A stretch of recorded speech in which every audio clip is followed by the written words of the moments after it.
कि लाभ इंडिया लाभ में मेरे को जितने वोट मिले, मेरे सरदार से तहसील से कम 1 लाख से ज्यादा वोट आए।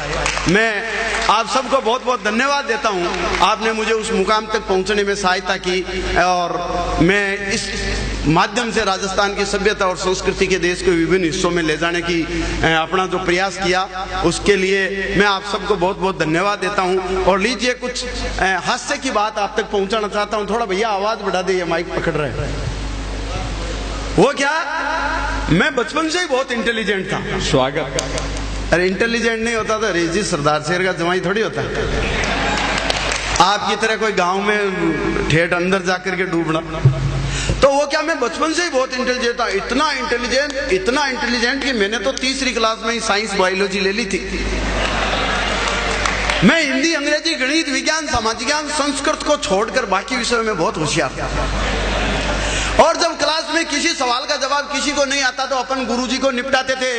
एक दिन गुरुजी ने एक क्लास में सवाल किया, उस सवाल का जवाब आप तक पहुंचाता हूं, और अगर आपको लगे कि सवाल का जवाब सही आया है तो फिर आपका प्यार चाहता हूं। गुरुजी ने क्लास में सवाल किया कि दूध को दही में बदलने वाले जीवाणु का नाम बताओ। इतना कॉम्प्लिकेटेड क्वेश्चन, दूध को दही में बदलने वाले जीवाणु का नाम बताओ। मैंने कहा सर ये क्वेश्चन ही गलत है, दूसरा करवाओ। गुरुजी बोले इस क्वेश्चन को गलत किस कारण कहते हैं? मैंने कहा सर दूध को दही में बदलने वाले को जीवाणु नहीं जावण कहते हैं।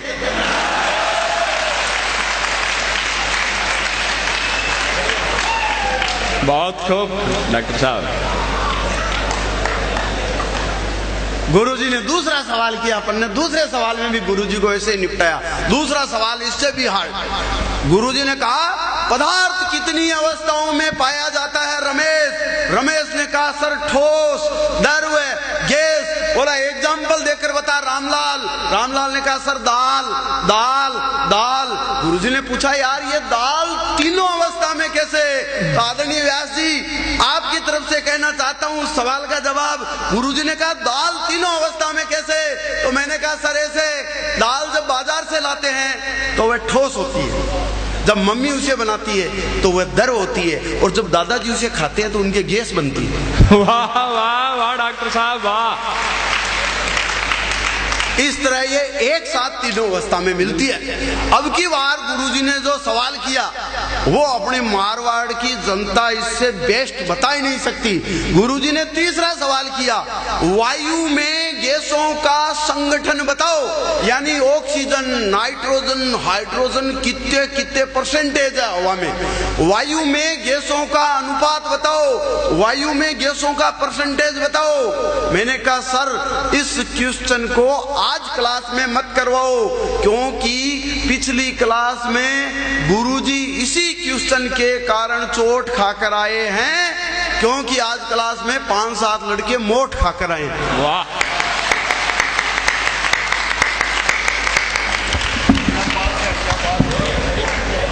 आज पूरी गैसों का अनुपात बिगड़ा हुआ है। अब गुरुजी यूपी के, उनके समझ में नहीं आया, बोले यार ये मोट कौन सा फल है? मैंने कहा आरडीएक्स से ज्यादा खतरनाक अहिंसक विस्फोटक फसल है। वाह। अब की बार गुरुजी ने तीसरा सवाल किया, बोले दिन में तारे क्यों नहीं दिखाई देते हैं? आप सब अभिभावकों की ओर से मैंने जो जवाब दिया, बोले दिन में तारे क्यों नहीं दिखाई देते हैं? मैंने कहा सर बच्चे माँ बाप की आंखों के तारे दिन में स्कूल चले जाते हैं बेचारे। बच्चे माँ बाप की आंखों के तारे दिन में स्कूल चले जाते हैं बेचारे, पर जिस दिन स्कूल की छुट्टी होती है और सब बच्चे मिलकर घर में उद्यम मचाते हैं, उस दिन हर माँ बाप को दिन में तारे नजर आते हैं। वाह।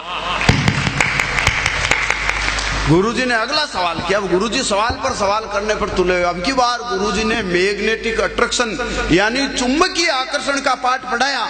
अब अपन तो प्रैक्टिकल आदमी, गुरुजी ने जो ही चुंबकीय आकर्षण का पाठ पढ़ाया तो मुझे क्लास में बैठी एक लड़की में खींचाव नजर आया। अपन तो प्रैक्टिकल आदमी। जो ही गुरुजी ने क्लास में चुंबकीय आकर्षण का पाठ पढ़ाया तो मुझे क्लास में बैठी एक लड़की में खींचाव नजर आया। मैं गुरुजी के जाते ही अपने रास्ते से भटक गया, उस लड़की की तरफ मुंह करके स्वतंत्रता पूर्वक लटक गया, पर मेरे पड़ोस में बैठे लड़के ने मेरी पोल खोल दी। गुरुजी आए, डंडा लेकर मेरी चमड़ी छोल दी। मैंने माफी मांगते हुए कहा, सर इस डंडे से सारे फंडे स्पष्ट हो जाते हैं। मैं समझ गया पीटने से चुंबक के गुण नष्ट हो जाते हैं। वाह वाह वाह वाह वाह डॉक्टर साहब जियो। अपन प्रैक्टिकल आदमी। अच्छा, गुरुजी ने लगा कि ये साइंस का आदमी साइंस में तो नहीं चढ़ेगा। गुरुजी ने सब्जेक्ट बदला, बोला मैंने कहा सर आती है। अब देखो गुरुजी ने संस्कृत में सवाल दे दिया, तुरंत देख बोले इस श्लोक का अर्थ बताओ। सर्वे भवन्तु सुखिने सर्वे सन्तु निरामया सर्वे भद्राणि पश्यन्तु मां कश्चित् दुख भाग भवेत्। इसका हिंदी अर्थ बता। अपन टप्पालोजी से पास होने वाले स्टूडेंट, मैंने कहा सर सुन लो, सर्वे भवन्तु सुखिने हिंदी अर्थ बताया। सर्वे भवन्तु सुखिने यानी सर्वे से पता चला है कि कोई आदमी सुखी नहीं है। सर्वे संतु निरामया, नीर का मतलब पानी, मय का मतलब शराब। सर्वे संतु निरामया यानी सब संतों ने कहा है कि शराब में पानी मिलाकर पीना चाहिए। वाह वाह। सर्वे भद्राणी पश्यन्तु, ये सारे भद्र आदमी इसी में फंसे हुए हैं। माँ कश्चित् दुख भाग भवेत्। हे माँ, अब भागकर मैं भी जाऊं तो कहाँ जाऊं। और गुरुजी को लगा कि ये रिजल्ट तो खराब पक्का ही करेगा। और बोला अंग्रेजी। मैंने कहा मेरे को हर सब्जेक्ट आता है। वो संस्कृत में पूछ लिया गुरुजी ने, पुत्र तुम कुत्र गच्छामि। मैंने कहा अहम गायामी कुत्र लायामी। अपन तो तुरंत निपटाते थे। गुरुजी ने कहा अच्छा अंग्रेजी कैसी है। मैंने कहा अपनी अंग्रेजी एकदम बेस्ट। गुरुजी ने अंग्रेजी में अटकाना शुरू किया, बोले यार तेरे को कुछ आता है, स्कूल का रिजल्ट खराब करेगा। मैंने कहा सर अपना काम निकाल लूंगा। बोले नहीं नहीं तू एक काम कर, इस बार बेस्ट फ्रेंड का ऐसे आने वाला है, तू रट ले। मैंने कहा सर रटवा दो, अपने क्या है अपन रट लेंगे। गुरुजी ने मेरे को बेस्ट फ्रेंड का ऐसे रटवा दिया। I have many friends, mister Ramlal is my best friend. He usually come to my house. My mother also love him and a friend in need is friend indeed. पर दोस्तों गड़बड़ हो गई, एग्जाम में best friend की जगह father का ऐसे आ गया। पर अपन तो मारवाड़ी आदमी, जहाँ जहाँ फ्रेंड लिखा हुआ था वहाँ फादर घुसेड़ दिया। I have many fathers. Mr. Ramlal is my best father. मुबारक हो। He usually come to my house. My mother also love him. And a father in need is father indeed. वाह। और गुरुजी ने कहा ये तो गड़बड़ करेगा। अच्छा मेरे एक साथ समस्या और थी। मैं बहुत पुअर कंडीशन में था, बहुत गरीब था। जब 10th का फॉर्म भरने की नौबत आई तो मेरे पास फीस के पैसे नहीं थे। अपन ने टेक्निक निकाली। अपन सुनते आए हैं बड़े बुजुर्गों की, जिसका कोई नहीं होता उसका खुदा होता है। भगवान बच्चों को बहुत प्यारा है, तो अपन ने भगवान के नाम लेटर लिख दिया। मैंने कहा डियर भगवान जी, डायरेक्ट भगवान के नाम। मैंने कहा डियर भगवान जी, फीस के बोर्ड का फॉर्म भरने के लिए 1000 रुपये की फीस के लिए आवश्यकता है, तत्काल भेजो। अगर मेरा 1 साल खराब हो गया तो इसके डायरेक्ट जिम्मेदार आप। भगवान श्री राम बैकुंठ धाम लिख करके अपन ने लेटर पोस्ट कर दिया। वो पोस्टमैन चक्री हो गया, अब उसको वो ठिकाना ही नहीं मिला। वो 3 दिन तक तो लिए घूमता रहा। चौथे दिन उसने कहा कहीं खोल कर देखे, अंदर कोई निशान मिल जाए, एड्रेस मिल जाए, क्ल्यू मिल जाए। उसने खोल कर देखा तो वो लेटर पढ़ा तो उसको दया आ गई। वो धार्मिक आदमी, वो वापस पोस्ट ऑफिस में गया, स्टाफ को इकट्ठा किया, सबको वो लेटर बताया। लेटर का मजमून बता करके कहा देख एक बच्चे के भविष्य का सवाल है, इसकी जिंदगी का सवाल है, अगर फीस नहीं मिली तो इसका भविष्य खराब हो जाएगा, अपने को हेल्प करनी चाहिए। सबने चंदा किया, किसी ने 100 रुपए दिए, किसी ने 50 रुपए दिए, कोई हंसराज जी जैसे दानी थे उन्होंने तो 1 रुपया नगद ही टिका दिया।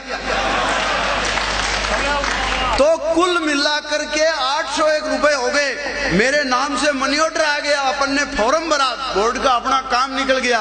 लेकिन अपन नुगरे नहीं, अपन ने भगवान को वापस थैंक्स लेटर लिखा। मैंने कहा डियर भगवान जी, आपकी कृपा से मेरा 1 साल खराब होने से बच गया, इसके लिए बहुत बहुत धन्यवाद।